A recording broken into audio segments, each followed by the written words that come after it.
Voilà, bonjour à tous et à toutes. Grâce à Dieu, on revient à notre séminaire Chai. Et c'est un sujet libre, mais en vérité, vous savez très bien qu'un sujet libre, c'est tout simplement parce que bon, j'ai pas voulu au départ, des jours à l'avance, fixer un sujet. Je trouve que la spontanéité apporte beaucoup plus que lorsque l'on est déjà coincé à l'avance dans une idée bien précise. Et le sujet que je voudrais évoquer avec vous aujourd'hui, puisqu'on s'approche du don de la Torah, c'est fin de semaine prochaine la fête de Shavuot, donc il nous reste quelques jours avant Shavuot. Le sujet que je voudrais évoquer, c'est le sujet de l'ego. C'est un sujet dont j'ai déjà beaucoup parlé, mais aujourd'hui on va en parler plus encore grâce à vos questions. Puisque comme vous le savez, j'attends avec impatience vos questions. Encore une fois, vous n'êtes pas obligé de suivre l'exposé que je fais. Vous pouvez poser des questions dans d'autres domaines aussi, puisque le sujet est un sujet libre. Mais malgré tout, je voudrais revenir sur un point important. Nos maîtres expliquent, de nombreux commentaires expliquent que finalement, tant qu'un homme est prisonnier de son ego, il vit dans l'illusion totale dans les deux sens. C'est-à-dire que non seulement il ne sait pas du tout qui il est, mais en plus, il n'a aucune vision réelle du monde. Il vit dans une illusion totale, comme dans un rêve. D'ailleurs, vous savez que le roi David nous a déjà transmis dans les psaumes cette notion où il dit qu'au moment de la délivrance, tous s'apercevront que, en hébreu, « Va'inu kecholmim », que toute l'histoire n'était que comme un rêve. Et les commentaires posent la question et ils disent, mais enfin, comment le roi David peut dire que toute l'histoire humaine n'était que comme un rêve, alors que on l'a vécu quand même, cette histoire. Et certains commentaires, ceux que je préfère, expliquent qu'en vérité, le roi David fait justement allusion à ce point, le point de l'ego. Que toute l'histoire humaine, finalement, est le résultat du culte de l'ego. Et c'est pour ça que c'est comme un rêve, parce que finalement, c'est qu'une illusion. Tous nos besoins, toutes nos envies, toutes les raisons pour lesquelles on se bat et on se fait du mal ou on fait du mal aux autres, tout ça, c'est le produit de nos fantasmes, de nos illusions qui sont la conséquence directe du culte de l'ego. Et moi, et moi, et moi. Au niveau individuel et multiplié par des milliards au niveau des peuples et au niveau des dirigeants des peuples.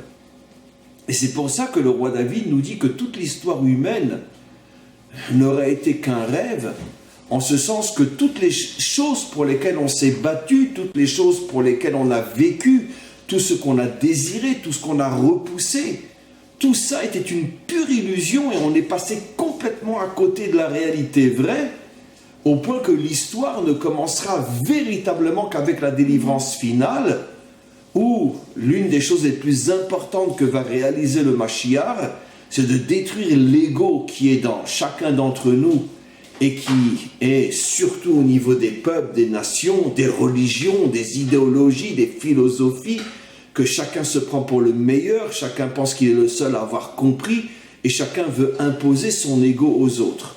Et c'est pour ça que finalement, pendant des millénaires, l'histoire n'a pas commencé. Exactement comme quelqu'un rêve, et il a un cauchemar, et il se met à hurler, il se met à suer, mais quand il se réveille, il se rend compte que, même si effectivement il a ressenti des choses, qu'il a vécues, puisqu'il sue, il a eu peur, il a crié, mais ce n'était qu'un rêve. Même s'il a vécu ce rêve, au point que ça agit sur son corps, ce n'était qu'un rêve. Et le roi David nous révèle encore une fois dans les psaumes que toute l'histoire humaine n'est qu'un rêve. Azaïnu kecholmim, on se rendra compte qu'on n'a fait que rêver, on n'a jamais vraiment vécu. Maintenant, cette notion est vraie aussi sur le plan individuel. Tant qu'une personne est prisonnière de son ego, même s'il va vivre 80 ou 85 ans ou 90 ans ou plus, il se peut que toute sa vie soit un fantasme.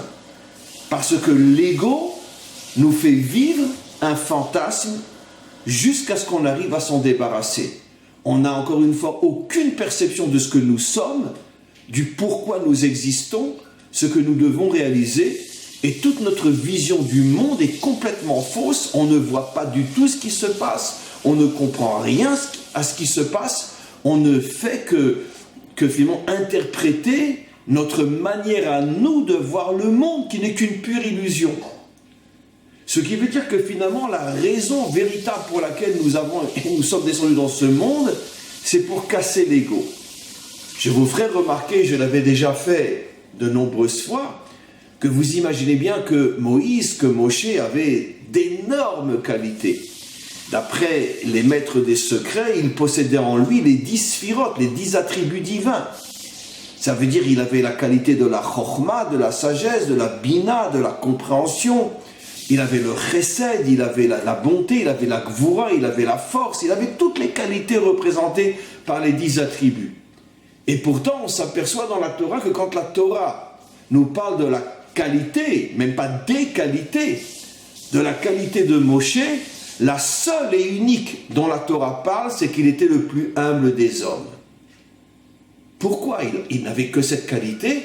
Attends, je ne comprends pas, un homme qui a eu le courage d'affronter Pharaon et de savoir qu'à chaque milliardième de fraction de seconde, il mettait sa vie en danger, c'est aussi une qualité incroyable, un courage, un don de soi pour le peuple juif absolument incroyable. Il s'est mis en danger, il a affronté le plus grand de tous les dictateurs de l'histoire humaine pour pouvoir sauver son peuple. C'est pas une qualité fabuleuse, pourquoi la Torah n'en parle pas? Et quantité d'autres qualités. Quand il est monté sur le mont Sinaï, la Torah nous dit, bon, je ne sais pas à quel niveau il faut le prendre, mais qu'il n'a pas mangé, il n'a pas dormi pendant 40 jours. C'est pas un acte de sacrifice incroyable pour pouvoir amener la Torah au peuple juif, donc un acte de chesed, de bonté incroyable. Et quantité d'autres choses. Il avait donc toutes les qualités. Pourquoi la Torah ne parle que de l'humilité? Parce que l'humilité, c'est le symbole de la destruction de l'ego. Et la Torah ne retient que cette qualité, parce que finalement la Torah ne parle que de la qualité pour laquelle l'homme est venu dans ce monde. Parce qu'en vérité, on peut avoir toutes les autres qualités et malgré tout avoir l'ego. Un homme peut être un homme très bon, très généreux, mais c'est d'une certaine manière pour flatter son ego, parce que les gens vont parler de lui. Un homme peut être très courageux, très fort, mais c'est pour pouvoir avoir la décoration du meilleur soldat ou du meilleur officier, pour que l'histoire parlera de lui. Un nouveau Alexandre le Grand, ou peu importe. Un nouveau Hercule. Donc effectivement, Hercule s'est mis en danger des milliers de fois. Mais tout ça, c'est pour son ego. Le monde entier ne vit que pour l'ego. Et même quand on fait des choses extraordinairement bien, le véritable pourquoi je le fais, il n'y a que moi qui le sais. C'est pour moi. Ça veut dire même quand on fait du bien en vérité, ça ne peut être que le produit de l'ego. C'est pour ça que la Torah n'est pas du tout intéressée de dire que Moshe était un homme courageux, un homme qui se sacrifie, un homme bon, un homme généreux. La Torah n'en a strictement rien à faire de ça. Parce que la seule chose qui intéresse la Torah, c'est oui, mais où est ton ego? Tu le fais vraiment pour le monde ou tu le fais pour toi? Et 100% des hommes, tout ce qu'ils font, ils le font pour eux-mêmes. Le seul et unique dans toute la Torah sur lequel il est dit qu'il n'avait plus d'ego, il était le plus humble des hommes, c'est Moshe Rabbeinu. Et c'est la raison pour laquelle il a reçu la Torah et l'a transmise. De là, on comprend quelque chose d'extraordinaire aussi, dont je parle constamment. Ce que j'appelle la religion, qui sont toutes des fausses religions. Tant qu'un homme a de l'ego, toute sa perception de Dieu est un pur fantasme. C'est pour ça que je ne cesse de dire que toutes les religions, toutes les idéologies, toutes les philosophies ne sont que des illusions. Comme Marx disait, l'opium des peuples. Pourquoi? Parce que qui me garantit que les hommes qui ont dévoilé ce qu'ils ont dévoilé n'étaient pas eux aussi prisonniers de leur ego? Qui me le dit? On a été voir comment ils étaient à l'intérieur pour être sûr qu'ils n'étaient pas eux-mêmes prisonniers de leur ego. Alors pourquoi je leur ferai confiance? Puisque nos maîtres nous affirment que toute perception d'un homme, aussi haute soit-elle, d'un homme qui n'est pas nettoyé de son ego, n'est qu'une illusion, n'est qu'un fantasme. Et encore une fois, c'est la raison pour laquelle Hachem insiste pour dire que je me fiche de toutes les qualités de Moshe, la seule qui m'intéresse, c'est qu'il n'ait pas d'ego, il est le plus humble des hommes. Je vous signale qu'il y a 3 personnages dans la Torah, et vous verrez, c'est extraordinaire, qui justement sont définis comme des gens qui ont tué leur ego. Abraham a dit devant Hachem, Anori afar ve'efer, je suis de la poussière, je suis de la cendre, je ne suis rien, je suis comme la plus vile des matières. Moshe Rabbeinu a dit Venachnouma, je ne sais même pas me définir, je ne suis qu'une question, je n'ai aucune réponse à ce que je suis. Est-ce que je suis intelligent? Est-ce que je suis bon? Est-ce que non? Je ne sais même pas qui je suis une question sans réponse. Et le roi David qui dira Anochi tolad velo ish, dans les psaumes, je suis un vermisseau, je ne suis même pas un être humain. Et regardez, pourquoi ces 3-là? Parce que chacun représente quelque chose de fondamental. Abraham, le créateur d'une nation, Moshe, le donneur de la Torah, et David, la royauté.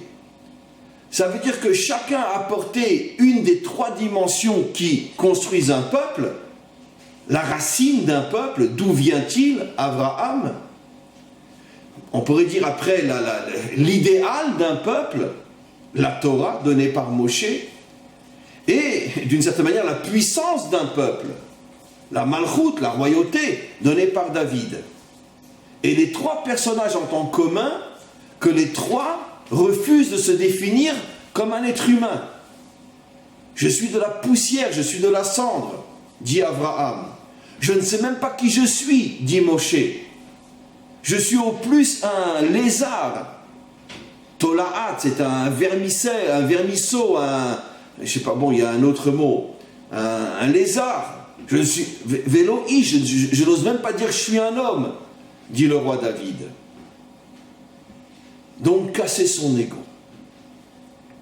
Maintenant, la question est, comment un homme peut être sûr qu'il casse son ego? Parce que finalement, comment je peux savoir? Si je suis quelqu'un de très bien, très gentil, très généreux, si je passe mon temps à aider les autres, je peux très bien tomber vite dans l'illusion de croire que j'ai cassé mon ego. Alors, comment je peux être sûr que je n'ai plus d'ego? Rabbi Nachman révèle un point fabuleux. Et là, c'est un test que l'on peut tester tous les jours.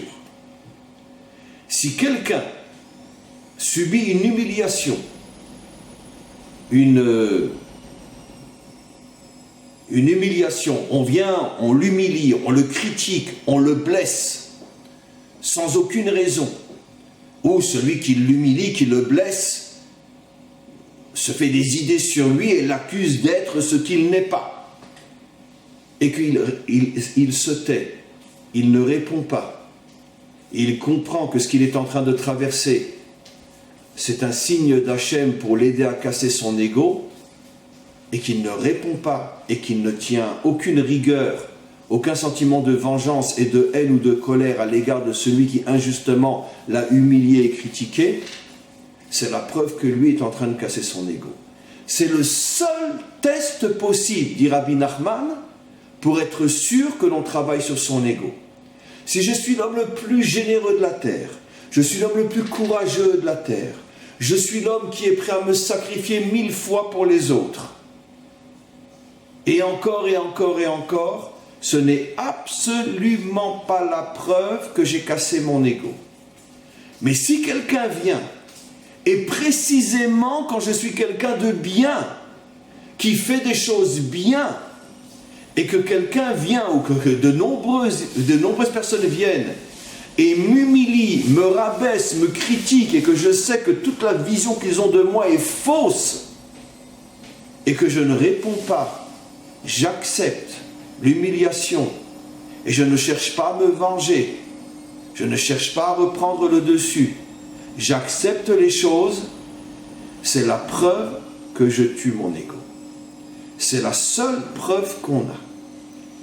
Et je dois encore une fois, je me répète, comprendre que c'est Hachem qui me fait ce cadeau incroyable pour m'aider à sortir de tous les fantasmes et de toutes les illusions dans lesquelles vive l'humanité tout entière et de rentrer dans la vraie réalité, de voir le vrai monde, de savoir qui je suis et de vivre comme un solitaire dans un monde de rêve où je serai l'un des rares à vivre la vraie vie.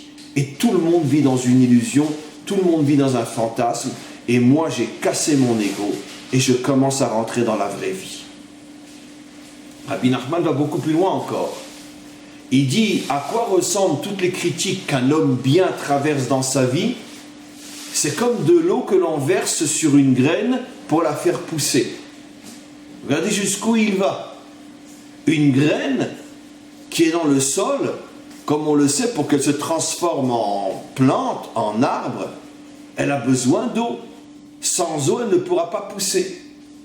Et il va jusqu'à nous dire que toutes les insultes et toutes les critiques qu'un homme traverse dans sa vie, c'est de l'eau que Hachem lui verse pour l'aider à grandir, pour l'aider à pousser, pour l'aider à sortir d'en dessous la terre et de s'élever, de devenir une créature, un être véritable. Ça veut dire qu'en vérité, on devrait dire merci à chaque personne qui nous critique. Encore une fois, je ne parle pas que l'on critique un voyou, un homme corrompu ou le dirigeant d'un pays. Vous avez compris, je blague. Je blague pas. Parce que cela, c'est évident qu'on peut les critiquer. Parce que cela, évidemment que la critique, elle est fondée. C'est pas de ça que je parle. Et d'ailleurs, quand tu critiques un voyou, un gangster ou un président de la République, tu peux être sûr que ça va très très très mal se passer pour toi. Puisque eux, c'est le culte de l'ego. C'est pas de eux que je parle. Je ne parle pas d'une critique adressée à l'égard de quelqu'un qui en mérite 1000.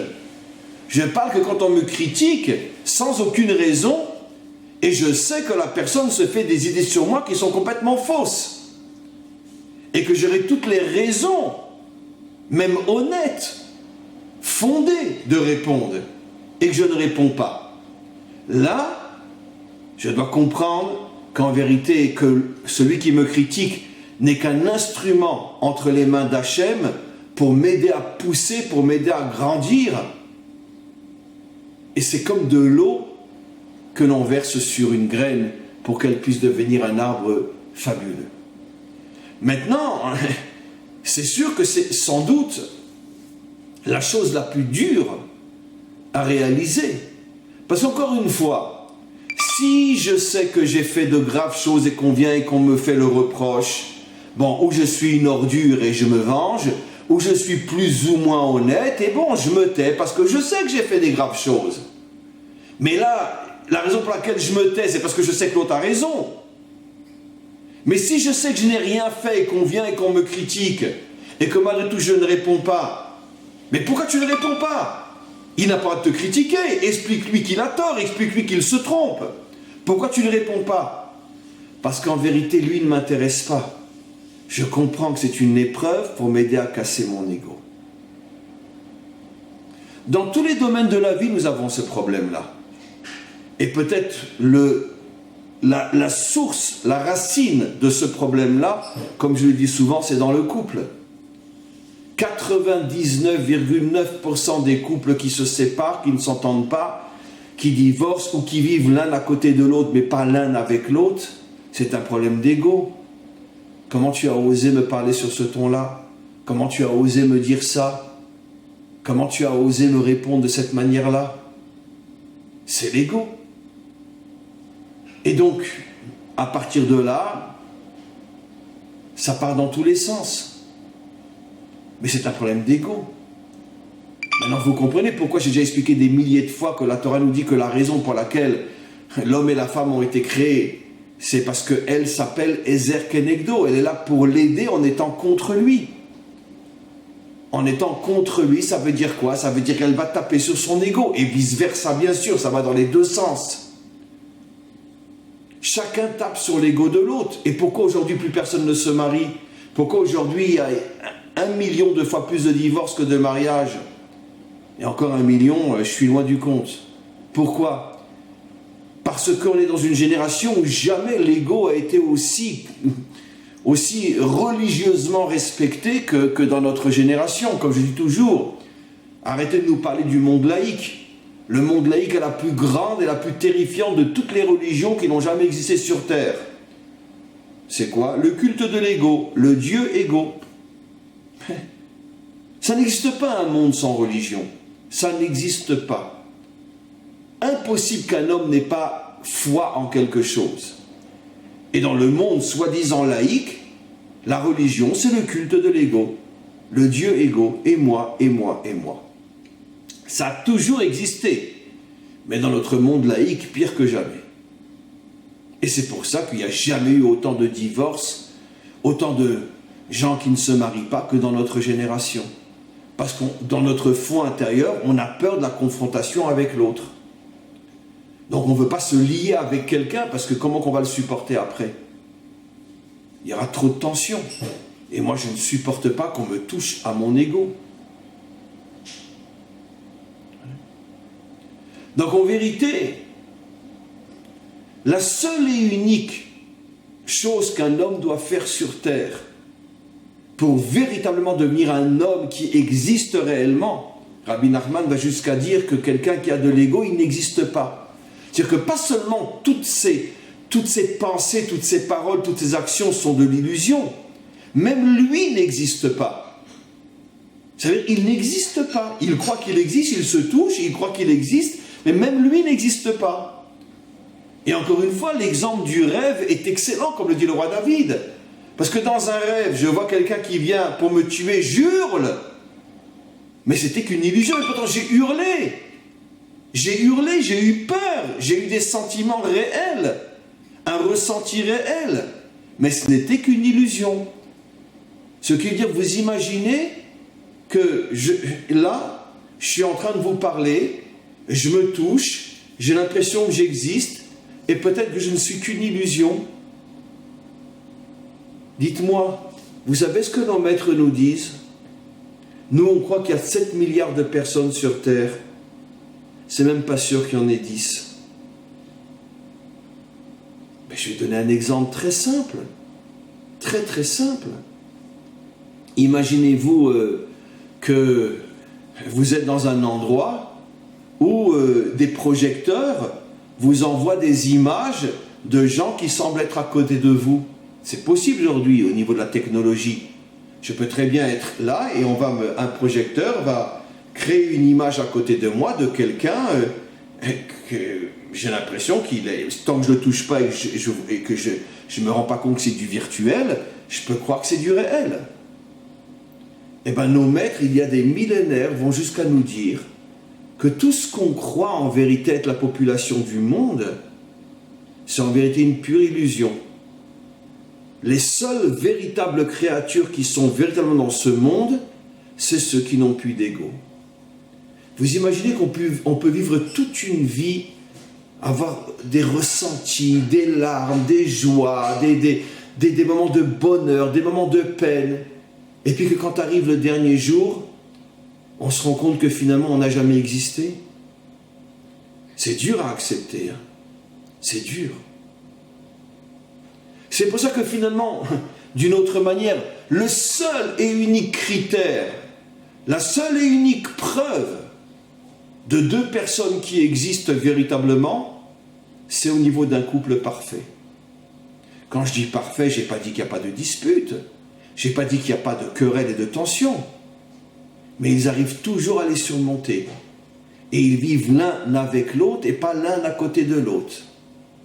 C'est la seule et unique garantie sur Terre qu'on existe véritablement. Sinon, on n'est qu'une illusion. Et on aurait une idéologie qui serait une illusion. On aurait une religion qui serait une illusion. On aura un Dieu qui serait une pure illusion. On aura des envies qui sont de pures illusions. On aura des joies et des tristesses qui ne sont que pure illusion. On ne vit que dans l'illusion. Voilà ce qui va se passer. Alors maintenant, avant d'arriver à vos questions, vous comprenez maintenant mieux pourquoi les 7 semaines qui séparent la sortie d'Égypte, Pessah, du don de la Torah, Shavuot, correspondent à 7 qualités sur lesquelles il faut travailler.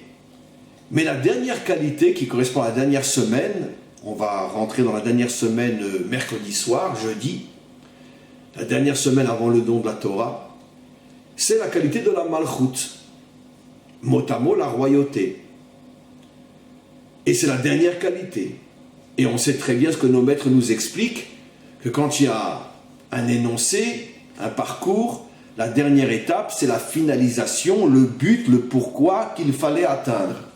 Et toutes les autres étapes ne sont que des préparations. Or, c'est quoi la Malchut? La Malchut, c'est quoi? Prenons-le même dans le sens le plus simple, pas comme j'explique toujours, celui qui défonce les obstacles, etc. Mais d'abord à un niveau simple. Un roi, c'est quelqu'un qui a une certaine importance, qui a un pouvoir. Pourquoi c'est la dernière des qualités, le but de toutes les qualités? C'est fabuleux. C'est qu'en vérité, comment qu'on peut savoir? Parce que là, si je n'avais pas dit ce que je vais dire maintenant, je pense que vous auriez tous mal compris ce que j'ai dit. Comment je peux savoir que je n'ai pas d'ego? Si je frôle les murs quand je marche, je baisse la tête, comme ça, je vis comme un moine dans un monastère? Non. Quand j'ai la réussite, quand j'ai un certain pouvoir, quand je brille, et que malgré tout, je suis arrivé à ne pas me prendre du tout au sérieux, au point que malgré ma réussite, malgré mon pouvoir, malgré ma lumière, si quelqu'un vient et me critique, et même s'il a complètement tort, je ne l'entends même pas, ça ne me fait rien, ça ne me bouge pas. Comme dit le proverbe français, les chiens aboient et la caravane passe. Et moi j'explique toujours, c'est justement pour que la caravane puisse passer, il faut que les chiens aboient. C'est la critique qui te permet d'avancer. Ça veut dire que si j'ai des qualités et que malgré tout je ne me prends pas au sérieux, ça c'est la preuve que j'ai tué mon ego.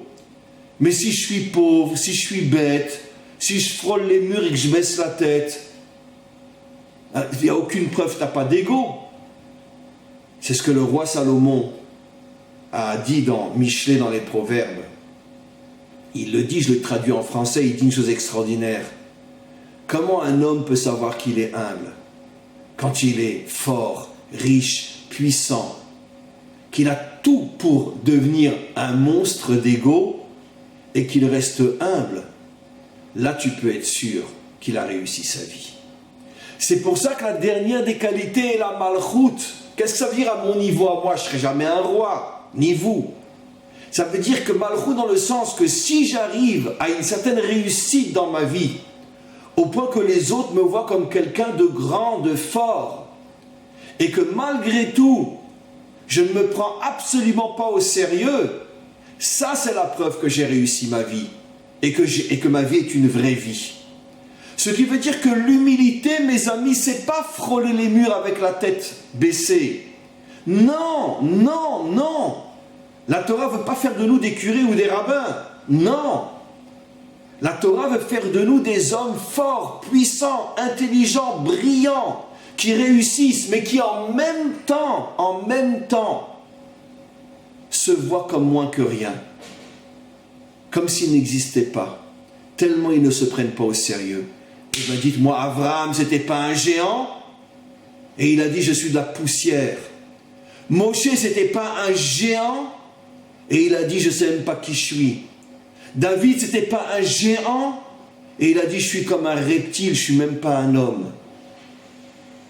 Ça veut dire que, ici, on comprend encore une fois quelque chose d'extraordinaire. La grandeur au niveau qualité d'un homme, c'est d'être à la fois tout en haut et de se voir comme étant tout en bas. C'est ce qu'il y a le plus difficile à atteindre. Parce que quand je suis un homme extrêmement intelligent, extrêmement riche, extrêmement fort, extrêmement connu, tout le monde parle de moi, comment voulez-vous que je puisse ressentir que je ne suis rien? C'est très très dur. C'est pour ça que je comprends ce que nos maîtres nous disent, que sur 7 milliards de personnes qu'on voit autour de nous, il y en a peut-être 10, même pas, qui sont des vrais vivants dans ce monde. Tout le reste sont des illusions qui bougent. De pures illusions qui bougent. Ils n'ont jamais existé, ils ne sont pas dans ce monde. C'est du virtuel. Incroyable. Incroyable. Et c'est pour ça, et je reviens sur cette idée et je termine, que le test fondamental pour savoir si oui ou non on est en train de tuer notre ego, est-ce que tu acceptes la critique? Est-ce que tu acceptes les reproches? Est-ce que tu acceptes qu'on t'humilie et que tu ne réponds pas parce que tu as compris c'est un test pour tuer ton ego? Et précisément quand ceux qui t'humilient n'ont aucune raison et aucun droit de le faire parce qu'ils se trompent totalement. Là, c'est la preuve que tu tues ton ego et tu vas devenir comme une graine qui va se transformer et devenir un arbre fabuleux, un arbre somptueux.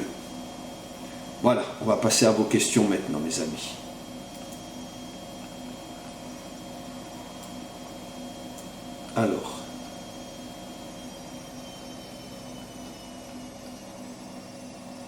Alors, bonjour Rav, Brash. Connaître son mazal peut aider à casser son ego, qu'en pensez-vous? Soyez un petit peu plus clair, cher ami, parce que je n'ai pas bien compris ce à quoi vous faites, vous, allusion quand vous parlez de mazal. Reposez-moi la question, parce que j'ai du mal à comprendre. Christine Bruno, mais l'ego n'est-il pas aussi un moyen et non une fin? Un ego construit. J'ai pas de chance ce matin parce que à nouveau j'ai pas compris la question. Alors ou je suis très fatigué ou c'est vous qui n'êtes pas suffisamment clair. Mais je n'ai pas compris, Christine, la question, l'ego un moyen et non une fin. Julie, bonjour Rav. Est-ce que vous connaissez les Near Death Experience, expérience de mort imminente? Ça change notre vision de la vie. Ouais, j'ai vraiment pas de chance ce matin parce que là aussi j'ai pas bien compris. Non, je ne connais pas cette expérience qui s'appelle expérience de mort imminente et je ne sais donc pas en quoi ça change notre vision de la vie. On continue. Espinoza, bonjour Rav. Il y a un débat sur le monde après Mashiach dans le Talmud et entre Rambam et Ramban et Ravad. Qu'en pensez-vous? Le monde continuera normalement ou y aura-t-il des miracles et des choses qui vont au-delà de la nature? Alors, je vais vous donner mon point de vue à moi, et avec beaucoup d'ego, je vais vous dire c'est moi qui ai raison. D'accord? Celui qui s'imagine, cher ami, que quand le Mashiach va venir, on va tous se retrouver au Martinique ou en Guadeloupe avec les pieds dans le sable, avec un parasol, et puis ça y est, on est au paradis. Je veux dire, j'ai même pas de mots pour lui répondre, tellement il est en dessous même on peut même pas dire que c'est un imbécile, même pas que c'est un idiot, il n'a même pas commencé à exister. J'ai dit tout le contraire. Toute l'histoire humaine depuis la faute de Adam n'est qu'une pure illusion. Nous n'avons même pas encore commencé l'histoire humaine.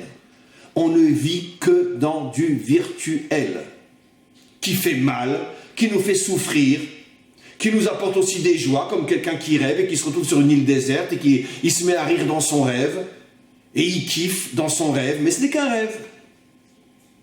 L'histoire humaine va commencer précisément avec la venue du Mashiach.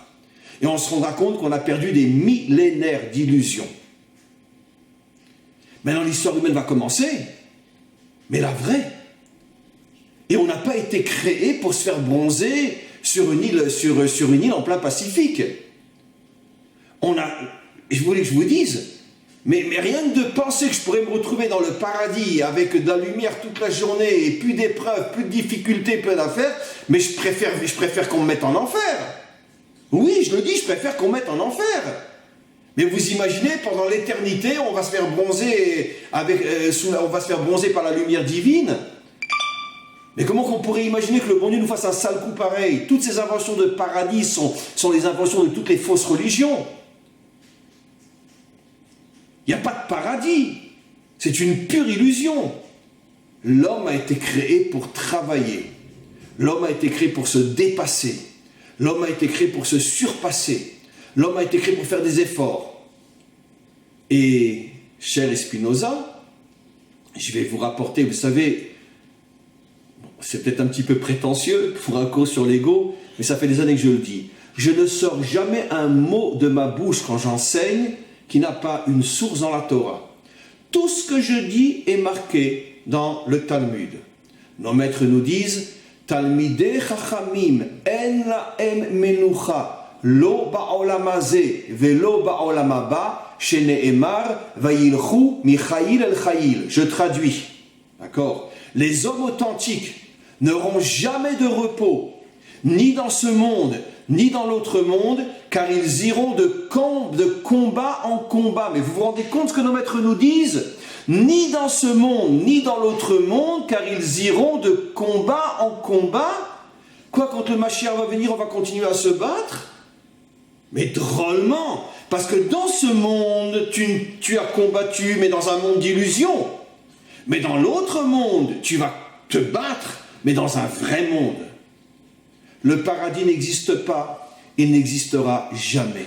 La pire des choses que le bon Dieu pourrait nous faire, d'accord, c'est de nous mettre au paradis. Laissez toutes ces bêtises-là pour toutes les religions, pas pour la Torah.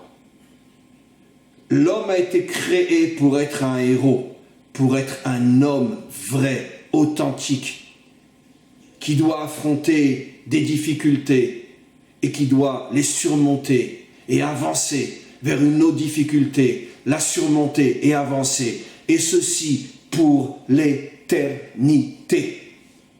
Tout celui qui vous parle de paradis, qu'il soit juif ou non juif, est un charlatan. Le paradis n'a jamais existé, il n'existe pas et n'existera jamais. Dieu a créé l'homme pour que, pour l'éternité, il soit un combattant qui avance, qui fonce et qui défonce. Maintenant, le projet va devenir de plus en plus sublime, de plus en plus extraordinaire. C'est pour ça qu'on va devenir des hommes gigantesques. On ne peut même pas imaginer ce qu'on sera quand on va enfin rentrer dans la réalité vraie. Mais le paradis, d'accord, c'est uniquement pour la religion opium. Et pour tous ces hommes du faux Dieu qui nous saoulent depuis des millénaires avec leurs mensonges. Et grâce à Dieu, bientôt on se débarrassera de toutes les fausses religions et on rentrera enfin dans la vraie relation avec le vrai Dieu.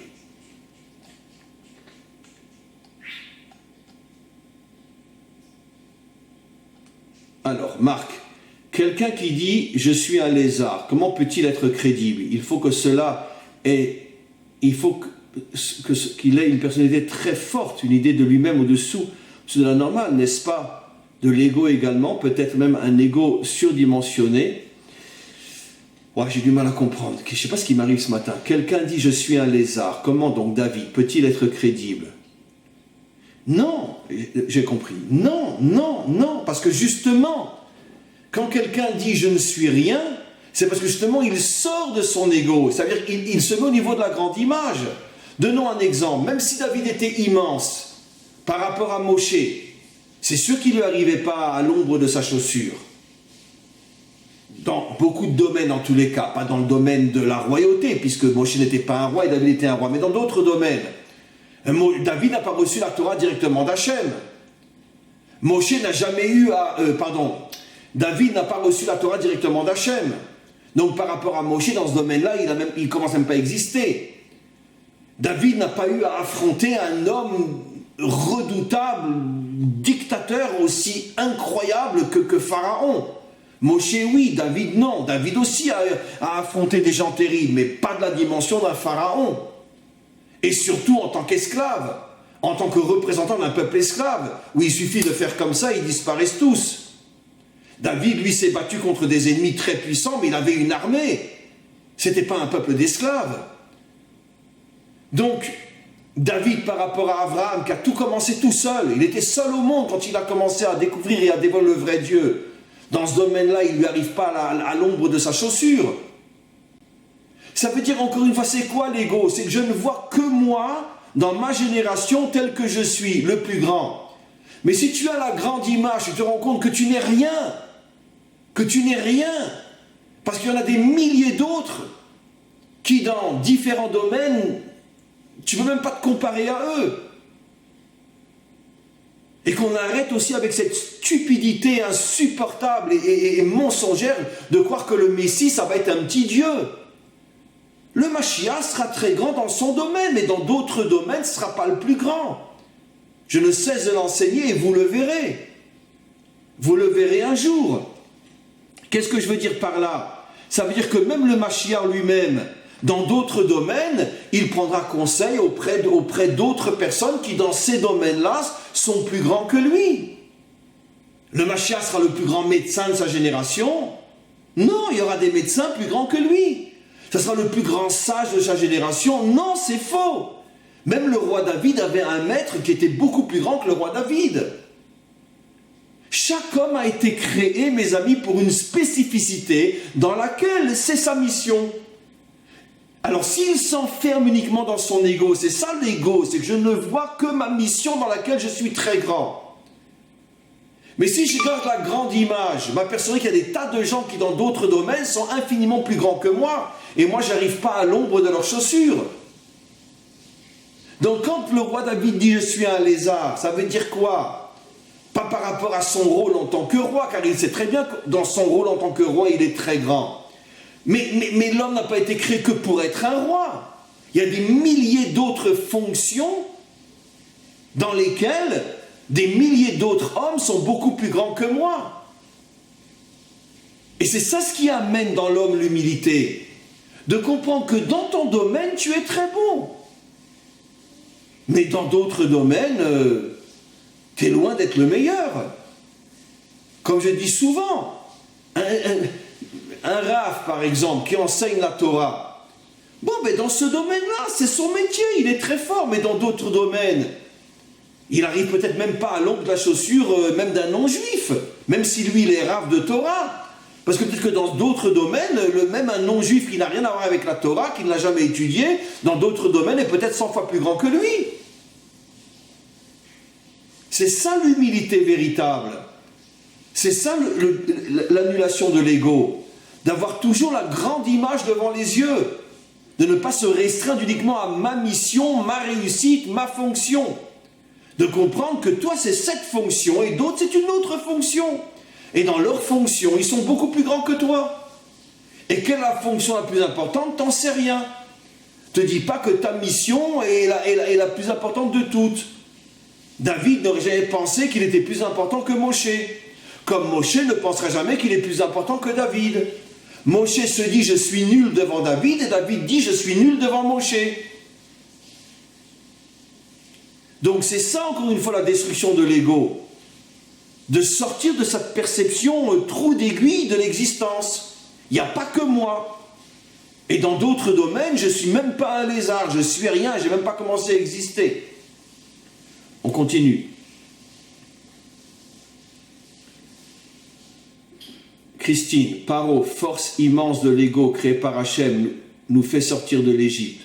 Oui, Pharaon, c'est le culte de l'ego par excellence. Il se faisait passer pour un dieu. Quand il allait faire ses besoins, il se cachait pour qu'on sache, pour qu'on puisse penser que ce n'est pas un homme, bien sûr. Alain et Esther, nous vivons dans un monde et un système où ce sont ceux qui ont l'ego les plus forts qui gouvernent et imposent leur volonté.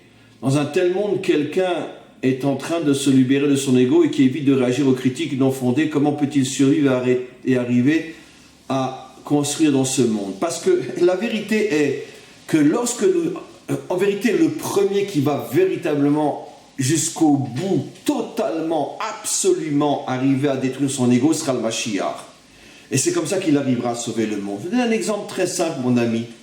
Grâce à la technologie, aujourd'hui, on peut comprendre des choses extraordinaires. Je suis sur mon ordinateur, d'accord ? Je suis en train de voir un film ou lire des choses, un journal, peu importe, des choses, waouh, passionnantes. Ok ?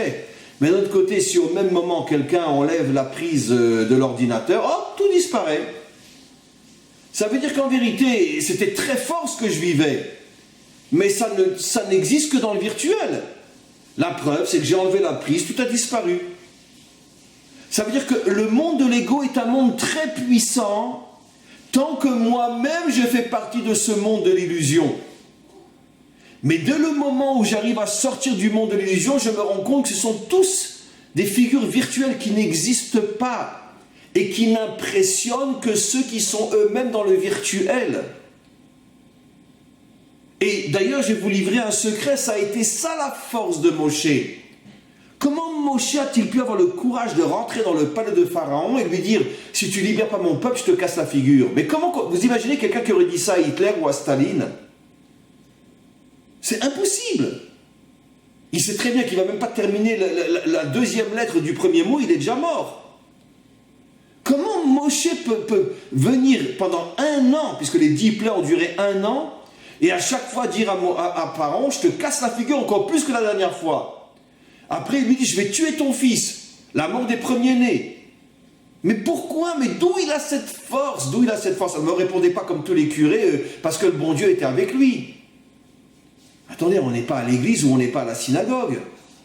On est des humains, des vrais. D'où il avait cette force? D'où? Parce que lui était arrivé, grâce à son humilité, à sortir du monde du virtuel. Et il voyait Pharaon comme une pure illusion. Maintenant, tous ceux qui étaient encore dans le monde de Pharaon voyaient Pharaon comme « Waouh !» Mais lui qui était sorti du virtuel, comme quand tu éteins ton ordinateur, c'est fini, il n'y a plus rien, l'écran est noir. Pourtant, quand tu étais dessus, tu étais « Waouh !» Tu vas au cinéma, tu vois un film merveilleux, passionnant, extraordinaire. Mais ce n'est que du virtuel sur un mur. Moshe, il avait compris que toute la puissance de ce monde n'est que du virtuel. Et ça sera ça la force du Mashiach, plus encore que Moshe, plus encore que tous ceux qui l'ont précédé. Il va tellement sortir de ce monde virtuel que plus rien ne lui fera peur. Et il sera capable d'affronter les pires tyrans. Il n'aura peur de rien parce qu'il saura que tout n'est que du virtuel. Et vous savez où est l'allusion à ce que je dis? C'est la fameuse image que Hachem a montrée justement à Moshe. Le buisson qui brûle mais qui ne se consume pas. C'est tout le cours d'aujourd'hui. Toi tu le vois qui brûle mais il ne se consume pas. Pourquoi? Parce que c'est une pure illusion. Pourtant tu vois qu'il brûle. Quand Moshe l'a vu brûler, il s'est rapproché pour le voir. Et il a vu qu'il ne se consumait pas. Qu'est-ce qu'Hachem a voulu lui faire montrer? Le feu, c'est le mal qu'il y a dans ce monde. Tu crois que le mal détruit ce monde? Non. Seulement ceux qui sont dans le monde de l'illusion se voient détruits. Mais ceux qui sont en dehors du monde de l'illusion, grâce au fait qu'ils ont tué leur ego, cela s'aperçoit que le feu n'est qu'une illusion. Le mal n'arrivera jamais à détruire ce monde. Parce que ce monde est tenu par Hachem. Et nous, on croit que les méchants font du mal. Mais en vérité, un jour, on se rendra compte que Azaïnou Kecholmim, on était comme dans un rêve. Comme si Hachem va laisser les méchants détruire son monde. C'est qu'une pure illusion. Et c'était ça la force de Moshe. C'est pour ça qu'il a tenu tête à Pharaon. Et qu'il n'avait pas peur des menaces. Parce qu'il savait qu'il suffit qu'il débranche la prise et Pharaon disparaît. Il ne tient que grâce à une énergie qui lui donne l'impression d'exister. Et tant que tu es dans l'ordinateur, effectivement, tu es impressionné. Mais dès que tu sors de l'ordinateur, tu aperçois que c'était uniquement du virtuel. Voilà la véritable force des hommes authentiques.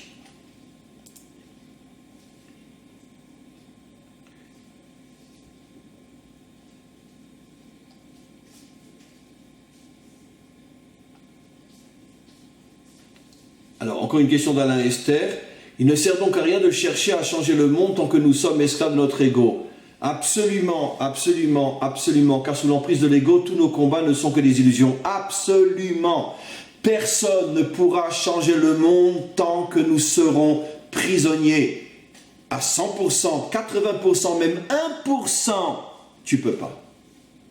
Pourquoi ? Parce que dans le monde de l'illusion, tu es impressionné par l'illusion, comme quelqu'un, encore une fois, je m'excuse de me répéter, qui fait un cauchemar, il hurle, il pleure, il crie, mais ce n'est qu'une illusion.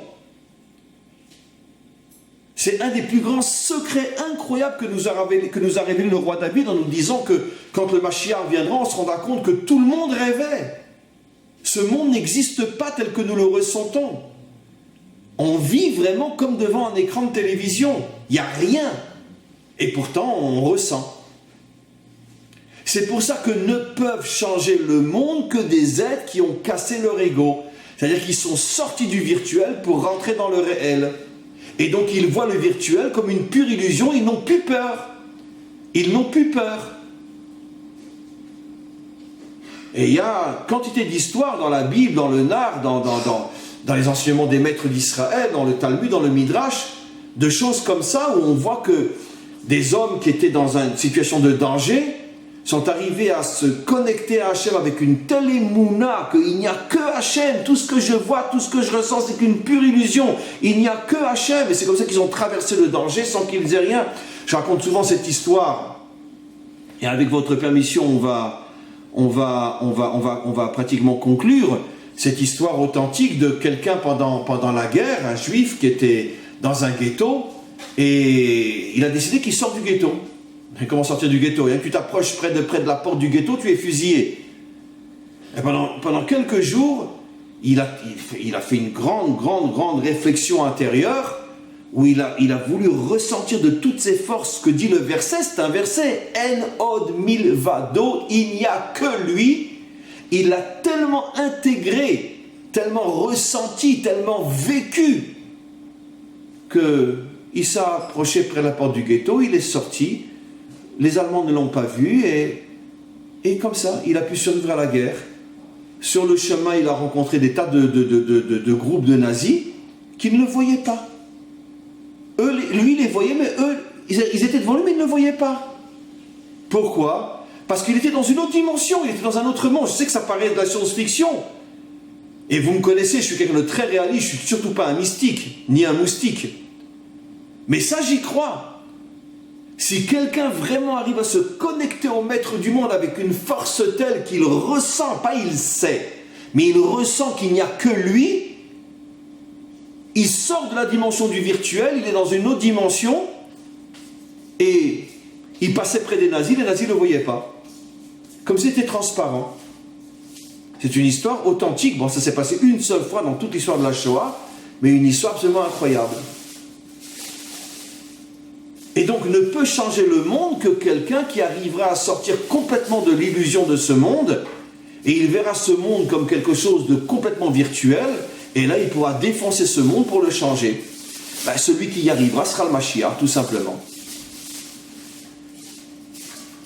Alors, c'est la grande question, puisque l'on doit faire face à des vents de 500 km/h apportés à sa brique, à ce monde relevé du miracle.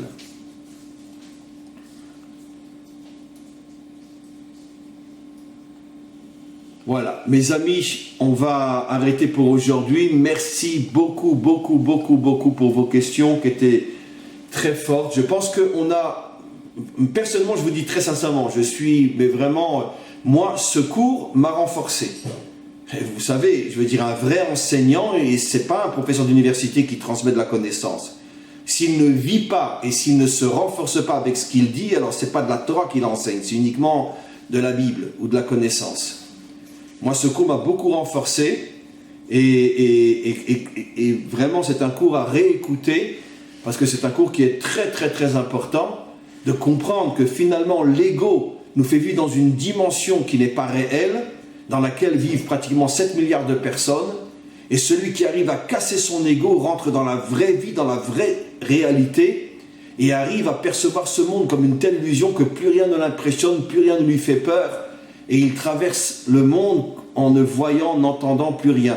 C'est peut-être ça aussi ce à quoi fait allusion Rabbi Nachman, lorsque Rabbi Nachman dit que quand on vient et on t'humilie, tu ne réagis pas, parce que finalement j'y ai même pas pensé, mais vous voyez que moi, même dans mon cours, je finis par comprendre des choses, que finalement, je comprends que c'est ça ce que veut dire Rabbi Nachman, quand il dit que quelqu'un se fait humilier, il ne répond pas pourquoi.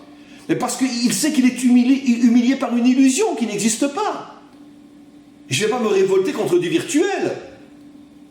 Je viens grâce à ce cours de comprendre le véritable sens que dit Rabbi Nachman. Si je ne réponds pas, c'est que j'ai cassé mon ego. Si j'ai cassé mon ego, donc automatiquement, moi je suis dans le vrai monde. Et celui qui m'humilie, lui, est dans l'illusion. Donc comment je vais réagir à du virtuel? C'est comme si vous êtes en train de regarder un film et puis qu'il y a quelqu'un dans le film qui pointe sur les spectateurs son revolver. Ben, qui c'est qui va se lever et partir? On sait très bien que c'est une illusion, c'est une image. Il n'existe pas, il ne peut rien faire. Il n'existe pas. Si ça se trouve, l'acteur est mort déjà depuis 50 ans. Si vous voyez un film de John Wayne, un western de John Wayne, ça fait des décennies qu'il est mort. Donc vous n'allez pas avoir peur quand il pointe le pistolet sur vous. Et bien c'est ça ce que dit Rabbi Nachman. C'est que si tu es un homme réel, comment tu peux avoir peur de quelqu'un qui n'est qu'une illusion? Donc tu deviens un géant de force. Et c'est exactement ce que j'ai expliqué tout à l'heure. C'est que quand tu tues ton ego, tu deviens un vrai géant. Et c'est ça la grandeur. On ne te demande pas de tuer ton ego pour devenir un rien du tout. Quand le roi David dit « je suis un vermisseau », j'ai expliqué. C'est qu'il a l'humilité de comprendre qu'il est grand dans son domaine, mais il est minable dans différents autres domaines dans lesquels il y a plus grand que lui. Mais quoi qu'il en soit, dans son domaine, c'est un géant. Parce qu'il est rentré dans la vraie vie. Voilà mes amis, à tous et à toutes, merci beaucoup et à très bientôt.